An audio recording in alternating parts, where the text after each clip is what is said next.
What's up, everybody? Welcome to another episode of the Just Blunt Podcast. It's your boy DZ in the building. We're back at it again, and it's a lot to talk about this week. A lot has been going on, and I got a few brothers in the building, a couple of new faces as well to go ahead and help us sort through everything. We are a sports and hip-hop show, so we'll address a little bit of both as it relates to what's been going on.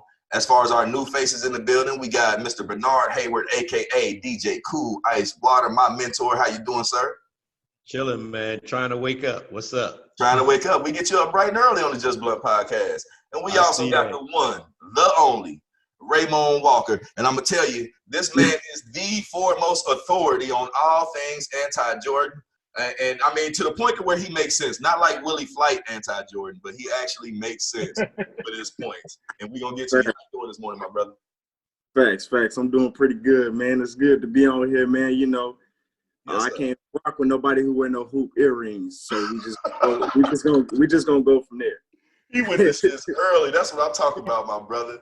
Okay, and of course we got the usual suspects in the building. Ryan Logan, what's going on? What's going on, everybody? Board man gets paid. I can't. This motherfucker. I just read that. Okay, and then we got the one, the only, Mr. Rodney Cummings in the building. Mr. White Chocolate, how you doing, sir? I'm good. How y'all doing? Peace out there to everybody. What's good? I'm smiling right now, but of course it's been a lot going on, man, and I've spent the majority of this week as angry as I've been in a long time. And I don't know about y'all. I don't know how y'all been feeling. I mean, I kind of know how y'all feel, but I mean, when I say angry, when I watched that video, it was man, bruh. I felt like I was watching my brother lose his life. I wanted to reach through the phone and snatch the cop off of him myself. So I want to talk about not just Minneapolis, but what's been going on just historically, as it relates to athletes. When we talk about the GOAT conversation, do you factor what's going on in the world right now and these athletes take on it, or whether they don't have a take on it? Do you factor that into, whether they're a GOAT or not? And Ramone, I want to start with you. You know, we call MJ the GOAT. He's widely known as the greatest of all time. In your opinion, does his off the court inactivity, does that affect his GOATness? 1,000,000,000%. Not even close. See, I look at it like this. At the end of the day, we're all men. We're all women. We're all human beings. At the end of the day, if you don't have the decency to look at your own people and say, you know what, my people need me. You know, my people need my voice. If you can't lend at least that, and we give you our hard-earned money to go spend money on your shoes, your clothes, your slides, shorts, pants, whatever you can think of, Jordan, we go out there and get it. If a release dropped tomorrow, if he dropped the breads tomorrow, we all going to get in line. Everybody calling somebody they know to go get those shoes. We had a black innocent man that was killed broad daylight, and I don't hear a peep from him. I don't get a post, a tweet, nothing. When something bad happens to his team, he's got something to say. When someone makes a great achievement in basketball, he may speak up. But other than that, I have zero respect for a man who can't use their authority to look after their own people. Okay, and I kind of knew that you was going to go there, and that's why I wanted to come to you first, because we wanted to get the whole Jordan aspect out of it. Now, we're just talking about athletes in general from any sport, but, we love basketball, so I just wanted to start there. I want to come to you next, Ice. In your opinion, for any athlete, does what they do off the court, does that factor into their overall view as a quote-unquote GOAT or just one of the greats, period? I'm going to actually say no. And the reason being is because we talking on the court. Now, don't get me wrong. If they're off the court and they're socially active, that's just an added plus.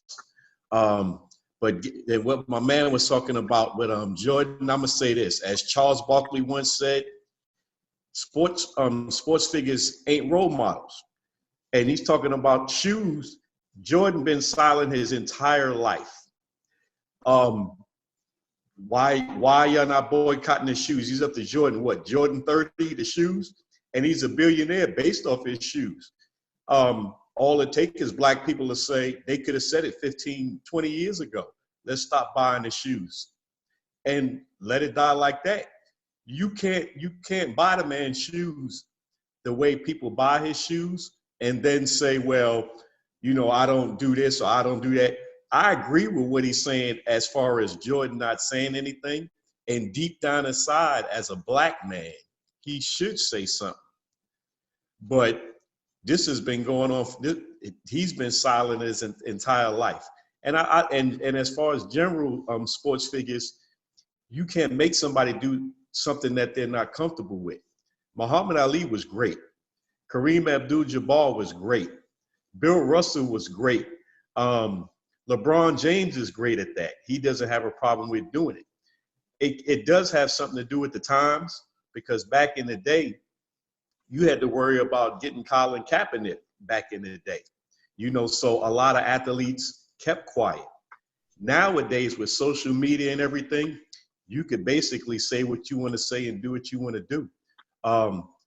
I do have a problem with black athletes not necessarily speaking out, but at least giving back. Yeah.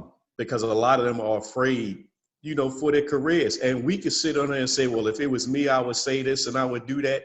But if you knew that you were going to lose your career, possibly lose your career, and not be able to support your family, you would think twice about it. And we make pennies compared to what these dudes make. And you know what? I think that's why Colin Kaepernick, I think that's why it's so important what he did, because he didn't know that there was going to be a big pot of gold waiting for him at the end of that rainbow, that journey that he went on. You know what I'm saying? Like, as far as he was concerned, his career was over with. He didn't know that Nike was going to come through with the big boy money deal and, make him more rich than he would be as an NFL player. Yeah. And he's still continuing to give back with that money. Rod, I want to come to you next. In your opinion, does that affect somebody's overall view as a quote-unquote GOAT?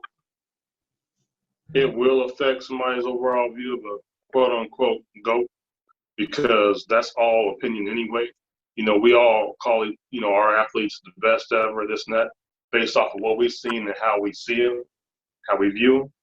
So, on the other hand, LeBron is faced, I hate to throw him in here, but he's faced with a different thing than I would say what Jordan and some other athletes did, because one of the incidents was in his hometown, really, with Tamir Rice Day.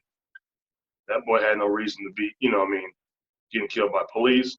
You know what I'm saying? He had to deal with that. He's always been active in his community. But a lot of these things been happening so rapidly, ever since and before the Trump movement. It's in LeBron's era. You know what I mean? I just thank God that he's a player that's willing to step up and talk on those things and speak up against injustice, not throughout just his people, but LeBron's an everybody type of person. Mm-hmm. So the worst thing about it, to me, is he gets ridiculed by people for doing what he does off the court. You know what I mean?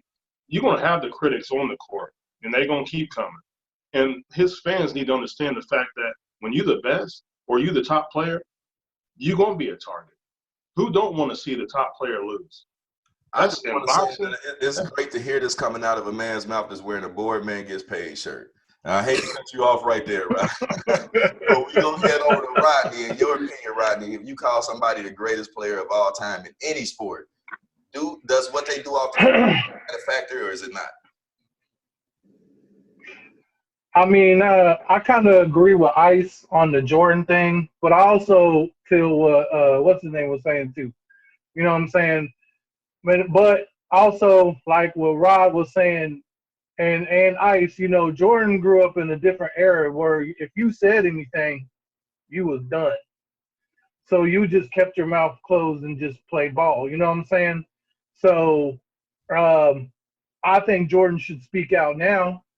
I mean, he's not playing no more, and he should speak out for his brothers and sisters out there and let them know that he's got their back. I know if it was me, I would, because it's something that needs to be said. And it doesn't matter if you small like us or you big like them. LeBron setting the tone. I love it every time he speaks his mind and he gets out there and he just, lets everybody know he's for the cause. He's for the revolution. He's for everything that's going to make a change in this country. And You know what I'm saying? And it's bigger than ball. You know what I'm saying? Yes, he's one of the best to ever play. I think LeBron is. He's right there with Jordan, in my opinion. But when it comes to just him being who he is for everybody around this nation, he's for, like Rod said, he's for everybody. But but he is for his brothers and sisters more, which you got to appreciate that. He's going to stand for the black man. He's going to and stand that's for why his I culture, appreciate and he's not him. going to let shit slide. Yeah, whether it's him, like I said, Ali to me is the greatest ever at doing anything like that, or any other athlete that you can name. I feel like that does nothing but add to your quote unquote cachet as an athlete. If you are actively involved in issues that concern your community, not only giving back but being vocal about it. Because Right. LeBron James, and I didn't even want to bring him into the conversation like that, but it just shows the type of impact that he's had. He reminds me of Kareem Abdul-Jabbar, and Ali, how they went heads up with, presidents, senators. Like, they had these political bigwigs actually focused on them. Like, man, shut up and play ball. You're getting on my nerves. That's when you're getting under their skin. That's when you're making an impact. When Donald Trump has to get on Twitter and say, LeBron, shut up. So I just feel like Michael Jordan at this point in his career, man, his shoe money is made, bro. It ain't going nowhere. I don't care. Jordan can come pull his dick out on TV and tell America to suck it, and people are still going to go buy his J. It's just that way. So Jordan, that same energy, and coming out on TV and saying, hey, this shit that's going on, it's just not at all. Okay, now I just want to shift the focus of the conversation a little bit to talk about everything that's been going on, fellas. It's been real this week. The events in Minneapolis. I've seen some beautiful stuff, but I don't know, man. George Floyd, he's not coming back. There's no bringing him back. There's no bringing Ahmaud Arbery back, Breonna Taylor, Trayvon Martin. I mean, how many names can we mention? Now, people are having this discussion, and I want to talk about it on this show. The riots, the protests, the demonstrations, of course, they got out of control. In my opinion, they need to be out of control because that's the only way the message is going to be sent. So I don't give a fuck about Target burning down. I don't give a fuck about Subway burning down. I don't care about none of that shit. Some independent businesses out there that it's just like, damn, it's unfortunate, but this is where I feel like the superstars of the world, all these motherfuckers with money, need to come together and say, hey, we got y'all. But in y'all opinion, were you with the destruction of property, or did you have a problem with any aspect of the riots? Ramone, I'm going to start with you. For me personally, I didn't have a problem with what they were doing at all. I just feel like as a black individual, as a black man, or as a black woman, you got to take care of your community. At the end of the day, if we're going to destroy anything, let's not destroy what we work hard for. That's the only thing that I have a problem with. Don't destroy your community. That's the only thing. Other than that, man, this is the only way you can get a message across, literally. I mean, we've been fighting for so many years. I mean, people have been fighting before I was born, before everybody on this podcast was born. So it's like, what more do we have to do? Do we literally have to go to every police station throughout the United States one by one and show you that there are more people in the United States who are willing to fight for themselves and fight for their freedom than there are people who are police officers? To about sum it up. I mean, and it's nothing but pure racism out there. So, I have no problem at all, zero whatsoever. The only problem I have is destroying your community. And other than that, I mean, if I was in that same position, I couldn't tell you what would be down here in Florida at all. Yeah, definitely. Because Florida is no games, and everybody got a gun. I got a gun. Everybody. And I know everybody up here got one legal. Yep. So you come with that plan you want to, it's not going to be fun. Right. Okay, Ice, we're going to come to you next, my brother. And I know you got an interesting perspective, man, because you're the eldest in this room of people right now, and you've seen so much more than what we've seen. So you can contrast what's going on in the past as compared to now. And I know you're amazed as I am that it's 2020 and we're still having to have these type of discussions. But how do you feel about it? Well, first of all, I agree with my young brother. I have a problem with the destruction because to me it's ignorance. Why would you destroy where you stay? Now, if them going to the police station and doing that there, deep down inside, I don't have a problem with it because the police station, the police is the reason why we in this situation. And I'm about to say something. I hope I don't go to jail for it. But the way I feel about it, people been rioting and protesting and marching and singing Kumbaya and We Shall Overcome for many years. And we're still stuck like we're in the Jim Crow days, the 40s, the 50s, the 60s. I mean, Marvin Gaye made an album called What's Going On. He talked about all this in 1971. And here we are in 2020, and it's still the same. Ain't nothing changed. Now they got modern day lynchings by overseers, or my bad, officers. See, my mentality is the revolution will not be televised.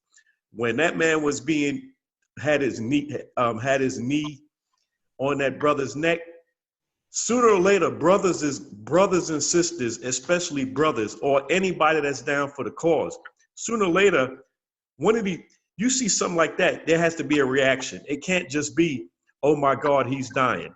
People got to get on their phones, and brothers got to show out in force. And like I said, I don't want to go to jail. All cops are not bad. But if we see some shit like this going down, that cop got to get beat down. See, I look at all this burning down your own stuff, fake tough guys. You doing all this after the fact. That's not proving anything. What has it done in the past? Okay, they'll have a meeting. They'll say this and they'll say that. The trial's gonna go on for a year, and that one cop that had his knee on it, he'll end up going to jail. The other three will get slapped on the wrist and they're fired. Okay, go find something else to do. And I can assure you, within 2 weeks, we'll have another case, something like this will pop up. And it's going to continue to pop up until the police, I feel this is how you solve it. The police that are involved fired. His supervisor fired. The chief that's over that precinct fired.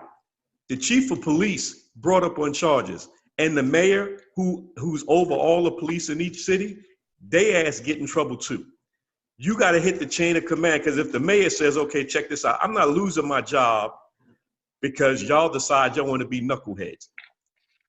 There has to be a whole chain of people that are getting fired and not allowed to move to another state and become a cop again. And they need to be disgraced. And you know what? That goes into what Killer Mike said last night, part of what he said last night about, it's not about seeing our businesses and our homes burned to the ground. It's about seeing this whole entire system burned to the fucking ground, because until that happens, we're going to keep having these police precincts around the nation that have these type of police that, especially us in the South, we know it's white supremacy built all throughout the sheriff's departments and the state troopers. And I used to work with a guy that said that his father was a card-carrying member of the KKK for 30 years, but he was also a sheriff.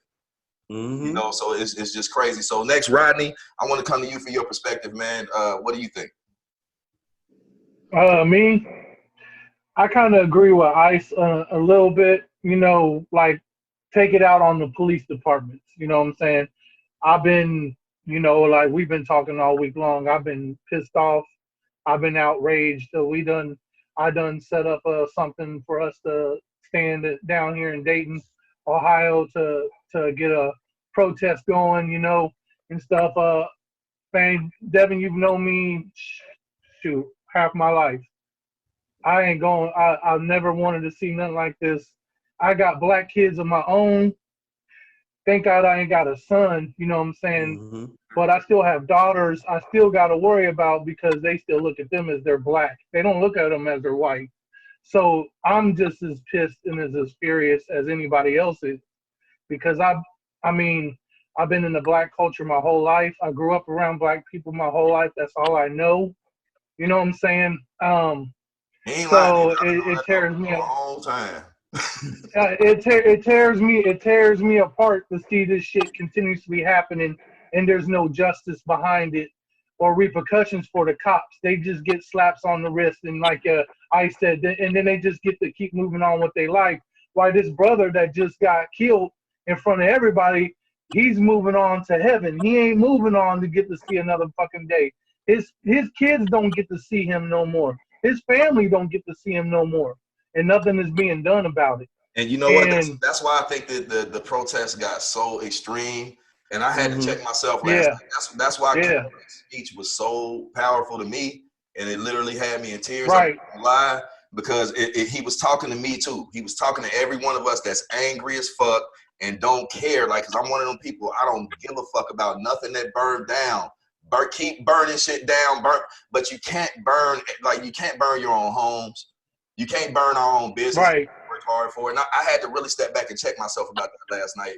And I thank Killer Mike for that, because it was just like, okay, I know you mad, but dude, focus. So Rod, finally I want to get to you, man. Do you have any problem with the protest that went down, like with the burning of the buildings or anything like that? I don't condone burning down buildings and stuff like that, but I'm not gonna condemn it. The thing is, everybody express themselves in different ways. But to you internet scholars, do not get on here and try to educate me about looting when artifacts, ancestry been taken, and you got the nerve to charge me to go in museums to look at this stuff. You want to talk to me about looting? All right. As far as burning down buildings and all that, I'm not going to condemn people for doing it. I want you to be safe out there. However, I will share some advice. When this COVID-19 hit, you saw what happened to the economy. Hit them in their pockets. You don't have to burn the building down. I won't. But you saw what happened with COVID-19. When America panicked when the money stopped flowing right. When they can't get your dollar, you hurt them. That's pretty much it with me, man. Just as simple as that. I was just giving you your chance, bro. I know you know. That is a valid point, though. And that's another. T.I. T.I. is putting together the Blackout 2020 date again. I believe it's July 23rd. July 7th? Yeah, that's the last one I heard. July 7th. We're going to black out. And I mean, and really, that's always going to be the ultimate way to hurt, the system, the quote unquote system. We got like $2.3 trillion spending power as a black community. And we give the vast majority of that shit to other races. And that's not me saying anything to be racist, but at the same time, why are we not, using that dollar in our own community a lot more? But that's another topic for another show.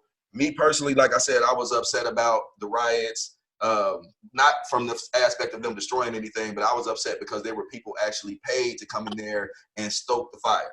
The white guy that they caught going at Arby's and Target, breaking the windows, starting fires and all this other shit, when the 5 black women that actually organized the rally that originally started as a rally, they were trying to beg people to stop throwing rocks, stop doing this, stop doing that, but they were literally paying motherfuckers to be plants to go in there and start the actual riot. So it's a lot of people to blame when you talk about that. Let me ask you a question real quick. What's up? If our black brothers and sisters, if they have licenses to carry weapons, and something like this goes down, instead of rioting, come out in a show of force.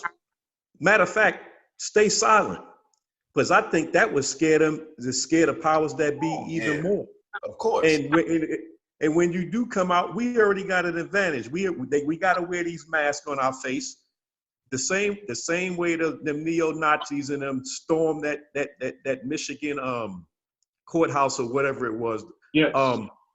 We need to do that as a people also. Yeah.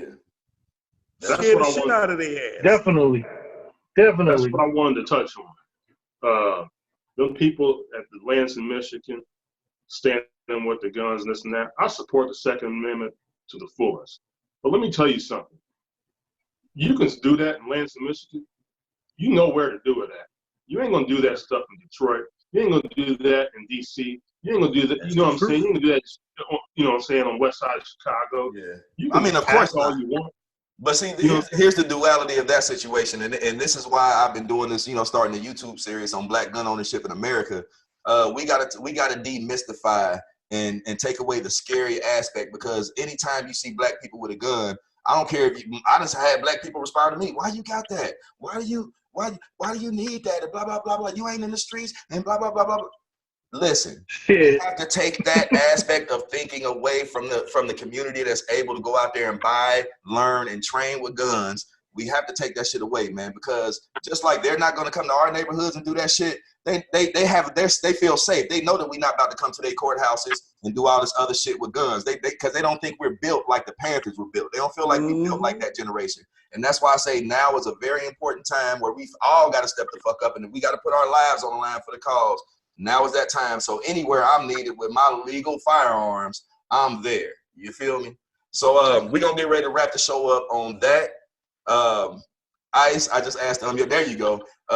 Ramone, Ice, thank y'all for coming through. We definitely got to get y'all back up in here ASAP, man, so we can talk about more.